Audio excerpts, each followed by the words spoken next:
The unseen influence of symbolic objects in the home is often underestimated in our modern, rational age. We tend to believe that if we cannot measure something with scientific tools, it holds no real effect on us. Yet, the human psyche has never been ruled entirely by rationality. The unconscious mind operates in the realm of symbolism, archetype, and emotion, territories where objects are not merely things, but carriers of meaning and energy.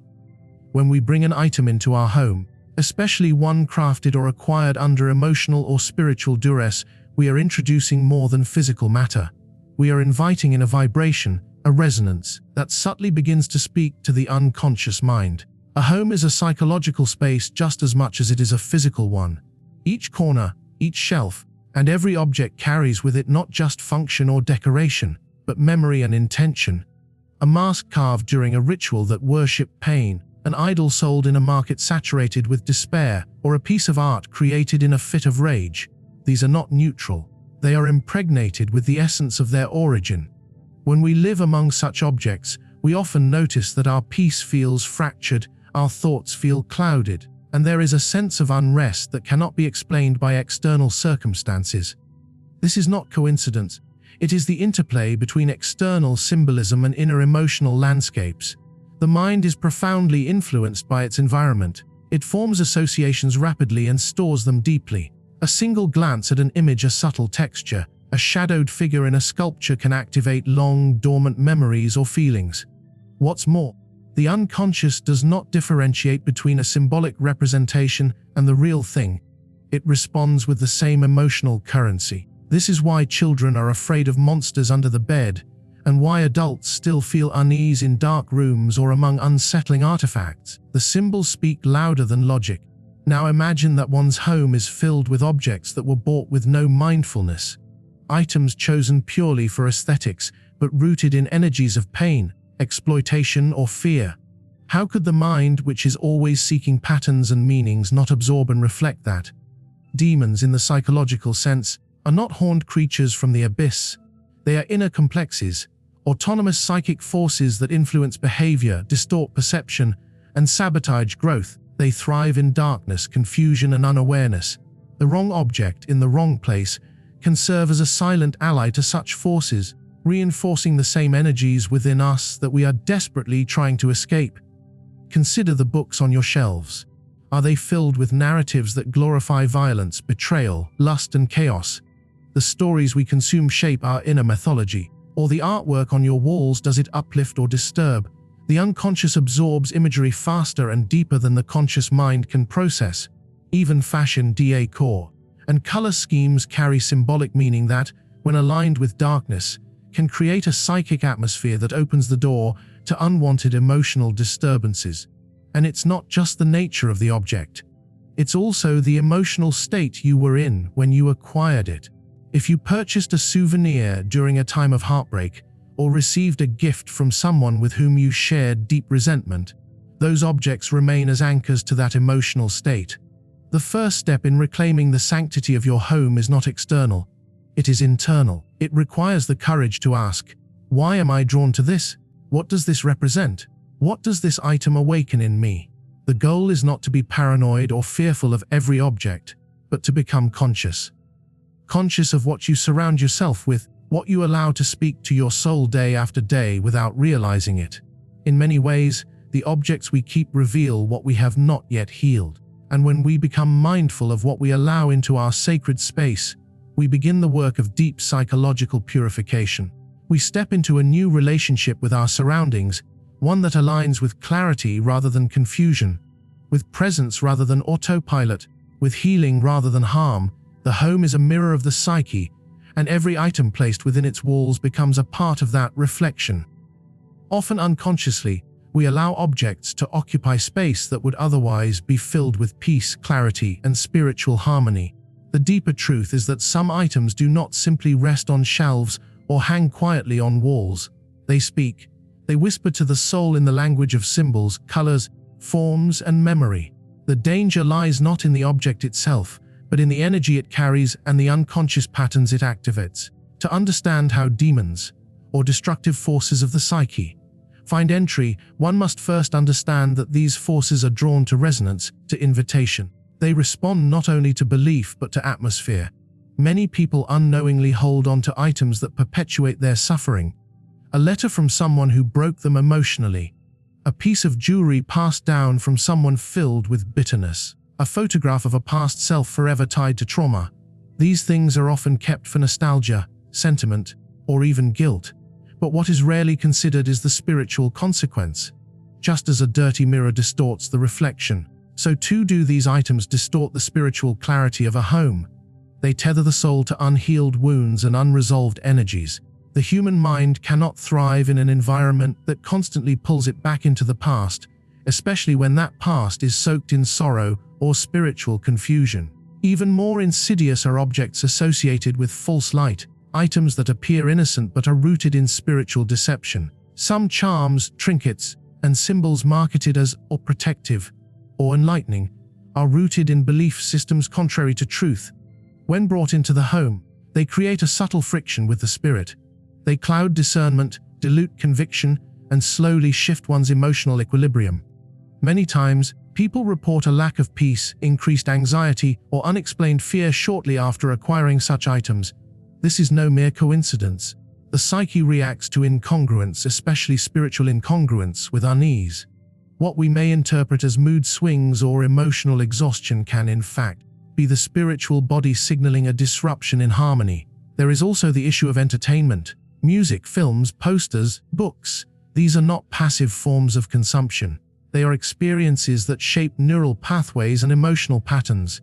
If a movie glorifies death, perversion, or chaos, and you play it regularly in your home, then you are giving permission to those energies to enter and influence. If music filled with despair, hatred, or rebellion becomes the soundtrack of your daily life, it will eventually begin to condition your emotional responses and spiritual sensitivity. The soul cannot be nourished by darkness and remain unaffected. One must guard not only the doors and windows of the home, but the doors and windows of the mind and spirit. Even decor matters. Some people fill their homes with gothic, grotesque, or occult imagery, thinking it is merely an aesthetic. But to the unconscious mind, these images represent gateways. They evoke archetypes that reach deep into the primitive layers of the psyche, stirring unrest and spiritual confusion. The result is often restlessness, poor sleep, heightened conflict, and a subtle sense of spiritual disconnection.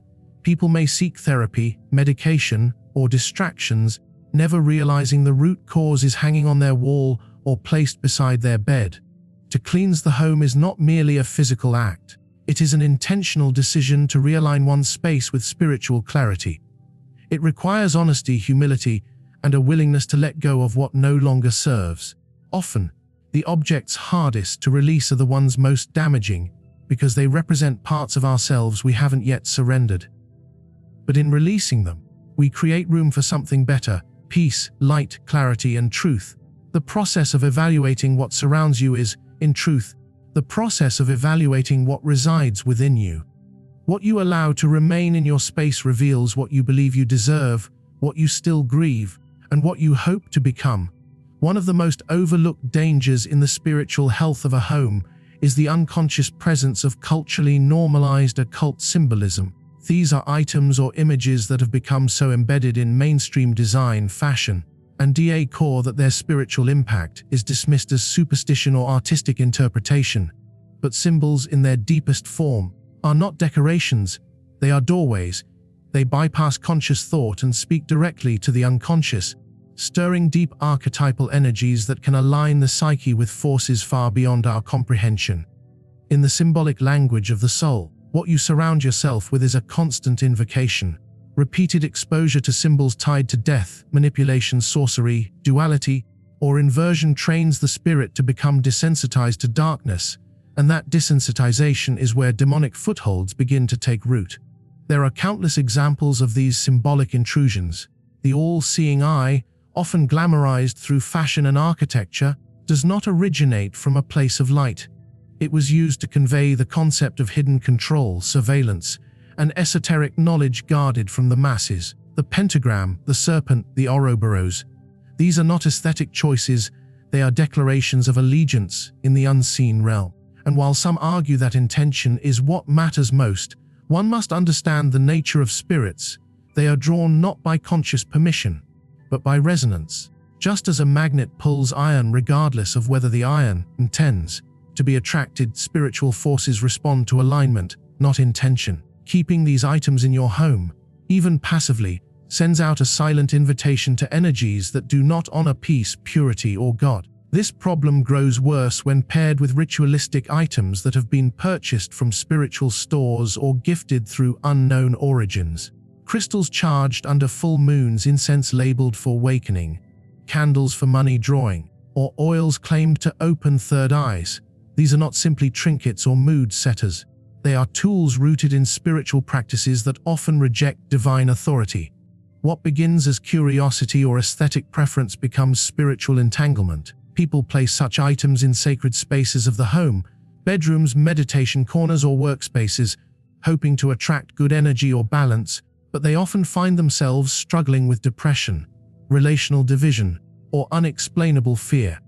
The soul cannot be in covenant with both light and shadow, and when one attempts to serve two masters, the inner world begins to fracture.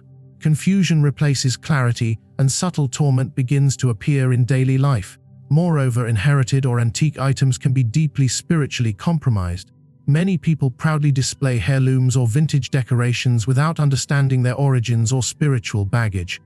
A statue from a far-off country, once used in a pagan temple, might sit on a bookshelf.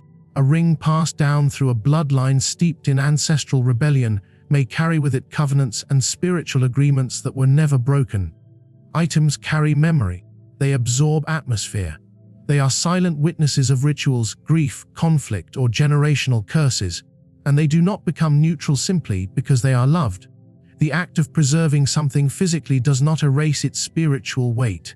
Children are particularly vulnerable to the symbolic and energetic climate of a home. Toys, cartoons, posters, and costumes that incorporate monsters, witches, or spellcasting are often passed off as innocent entertainment, but these symbols activate archetypes in the child's unconscious mind, normalizing what is spiritually distorted. The child's dreams, thoughts, and behaviors begin to shift subtly, and parents wonder why fear, rebellion, or strange emotional outbursts suddenly arise. What seems like imagination may actually be spiritual sensitivity reacting to what has been allowed in the home. The battle is not always seen, but its effects are felt in the atmosphere: coldness, tension, fatigue, and lack of peace. A spiritually compromised home cannot foster spiritual growth. To cleanse one's space is not a matter of paranoia, but of wisdom. It is not about fearing every object, but about questioning every allegiance. Every item, every image, every heirloom or artifact must be held up to the light of discernment. What spirit does it serve? What energy does it carry? Does it glorify life, truth, and divine authority, or does it echo confusion, rebellion, and hidden knowledge? In the subtle world of spirit, neutrality is a myth. Everything speaks, everything transmits. The home becomes either a sanctuary of divine alignment or a battleground of spiritual conflict, based not on what is seen but on what is silently tolerated. Another crucial gateway through which demonic influences can subtly enter the home is through the habitual entertainment and media we consume without discernment. In an age dominated by digital stimulation and mass communication, we have opened the doors of our homes not only to information, but also to ideologies, frequencies, and emotional patterns that shape our inner and outer lives. What was once limited to books and conversations has now evolved into a constant stream of visual, auditory, and symbolic content that bypasses the conscious filter and embeds itself directly into the psyche. And in this unguarded exposure lies the silent invitation to forces that thrive on passivity, distraction, and spiritual detachment. Films, series, music, and online content today are more than just entertainment. They are rituals dressed in modern language. Many of them openly glamorize rebellion, lust, violence, sorcery, or mockery of spiritual truths, and the human soul, being inherently receptive and symbolic in nature, absorbs these narratives not as fiction, but as emotional truth. A movie portraying witchcraft with charm and power does not just entertain, it opens the heart to identify with what it portrays. A song saturated with bitterness, vanity, or ego does not just play in the background, it resonates with unhealed wounds and invites them to deepen. In this way, our homes become environments where dark archetypes are repeatedly invoked under the guise of art or escape. Even more dangerous is the cumulative effect. One horror film or sensual music video may seem harmless in isolation, but repetition over time conditions the unconscious mind to align with the spiritual themes embedded in that content. The person begins to normalize dysfunction, lose sensitivity to purity, and find it increasingly difficult to sit in silence or dwell in sacred peace. The home becomes saturated with invisible clutter, an atmosphere charged not with rest or clarity, but with a chaotic undercurrent of unease. It becomes harder to pray, harder to feel joy, harder to discern right from wrong. And what is more alarming is that this shift is often subtle, creeping in not through dramatic events, but through a slow erosion of spiritual discipline and focus. The use of headphones, screens in bedrooms, and even passive background noise from televisions left running further amplifies this problem. These devices act as continual channels through which unfiltered energy flows. Many do not realize that even when they are not actively watching or listening, the frequency and intent behind content can linger in a space, influencing dreams, moods, and emotional states. Certain types of content are specifically designed to shock, seduce, or stimulate primal instincts: fear, desire, power, and control. These instincts, when repeatedly activated, awaken lower spiritual energies that pull the soul away from its higher nature. And when the lower self is consistently fed, the higher self grows silent, making the individual more susceptible to external manipulation, confusion, and emotional volatility. Social media, too, has become a major conduit for spiritual disorientation. The scroll culture trains the mind to fragment, to crave novelty over depth, appearance over substance, reaction over reflection. It fosters envy, comparison, pride, and vanity, all of which are spiritual toxins that keep the soul entangled in ego and fear. Influencers who project lifestyles steeped in materialism, sensuality, or spiritual rebellion become virtual mentors to millions, shaping desires and identities. When a home is flooded with these digital influences day and night, it ceases to be a sanctuary. It becomes a stage upon which the drama of the world plays out, where peace is sacrificed for stimulation and sacred focus is replaced with compulsive consumption. One must also consider the spiritual state of those producing the content. Every piece of media carries the energetic fingerprint of its creator. A film made from a place of occult fascination will carry that frequency. A song born from unresolved trauma or hatred will transmit that emotion, no matter how catchy the beat. The law of resonance ensures that whatever is consumed is also absorbed and eventually mirrored in behavior and thought.